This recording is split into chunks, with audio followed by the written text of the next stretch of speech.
Halo, salam pencipta pahlawan utama. Selamat datang di channel Ibu Lupita Pemba. Jangan lupa klik tombol subscribe dan tanda loncengnya. Halo, salam jumpa kembali bersama Ibu Lupita Pemba dari SMAK Suradikara ND. Baiklah sahabat biologi, di video kali ini kita akan mempelajari tentang salah satu jenis anabolisme, yaitu kemosintesis. Sahabat biologi, jika fotosintesis dapat terjadi pada tumbuhan ataupun alga, maka lain halnya dengan kemosintesis. Proses kemosintesis hanya dapat terjadi pada bakteri yang tidak memiliki klorofil. Bakteri yang tidak memiliki klorofil dapat menghasilkan karbohidrat dengan menggunakan energi kimia. Maka dari itu, proses ini dinamakan kemosintesis. Kemosintesis juga dapat diartikan sebagai salah satu bentuk asimilasi karbon yang mereduksi CO2 dan berlangsung di dalam gelap tanpa membutuhkan cahaya, seperti di laut dalam ataupun di bawah permukaan tanah, dengan hanya menggunakan energi murni sebagai hasil dari reaksi oksidasi.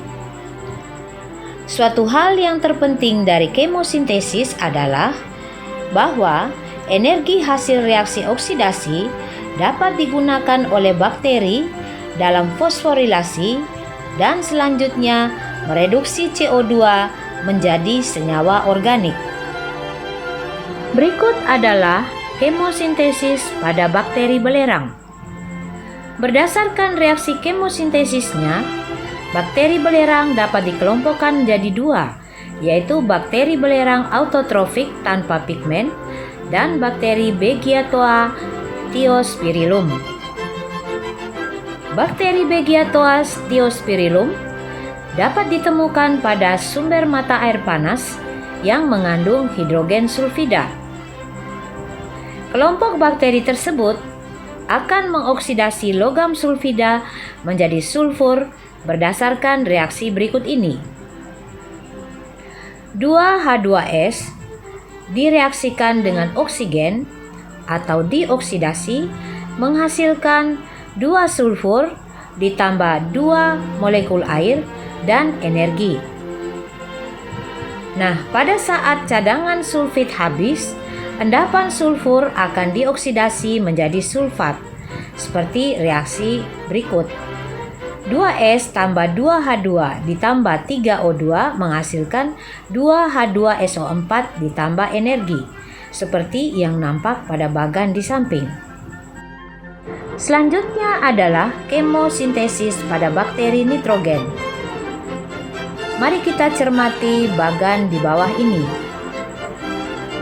Berikut ini yang termasuk di dalam bakteri nitrifikasi, yaitu bakteri Nitrosomonas, Nitrosococcus, Nitrobacter, dan Bactoderma. Nitrosococcus dan Nitrosomonas atau bakteri nitrat akan mengoksidasi amonia seperti yang nampak pada bagan di atas menjadi nitrit. Prosesnya sebagai berikut dalam bentuk reaksi 2Na2H ditambah 3O2 menghasilkan HNO2 ditambah 2H2O ditambah energi. Bakteri nitrat seperti Bactoderma dan Nitrobacter akan mengoksidasi nitrit menjadi nitrat dalam keadaan aerob dengan reaksi sebagai berikut. 2HNO2 ditambah O2 menghasilkan 2HNO3 ditambah energi. Berikutnya, kemosintesis pada bakteri besi. Bakteri besi meliputi Leptotrix, Crenotrix, Cladotrix, Gallionella, Spirophilium, dan Ferrobacillus yang akan mengoksidasi ion ferro atau Fe+3 menjadi ion feri atau Fe+2 dengan reaksi kimia seperti yang nampak di bawah ini dan yang dirincikan pada bagan di atas. Selanjutnya, mari kita pelajari juga kemosintesis pada bakteri hidrogen. Jenis bakteri ini mendapatkan energi dengan mengoksidasi hidrogen, lalu energi tersebut digunakan untuk membentuk glukosa. Bacillus panthropus merupakan salah satu bakteri hidrogen yang pada umumnya dapat tumbuh dalam medium anorganik yang mengandung hidrogen, CO2, dan oksigen, serta dapat mengoksidasi hidrogen dengan jenis energi. Berikut energi yang dapat digunakan dalam proses kemosintesis. Dalam reaksi, 2 hidrogen ditambah karbon dioksida ditambah energi menghasilkan CH2O dan molekul air.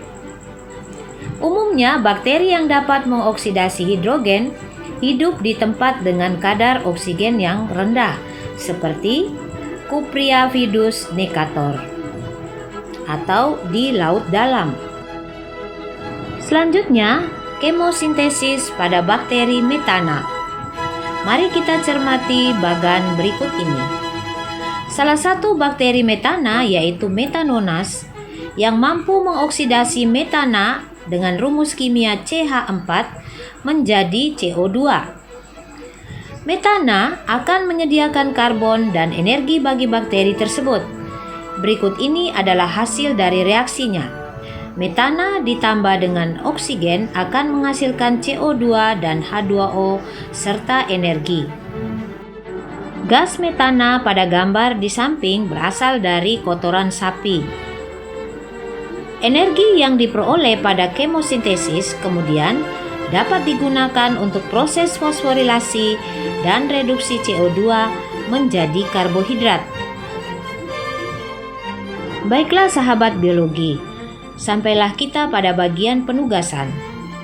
Buatlah salinan seluruh isi video ini di buku catatan kalian dan kumpulkan salinan tersebut dalam bentuk file PDF ke Classroom kita sesuai petunjuk guru di Classroom pada waktunya. Terima kasih. Sampai jumpa di video selanjutnya.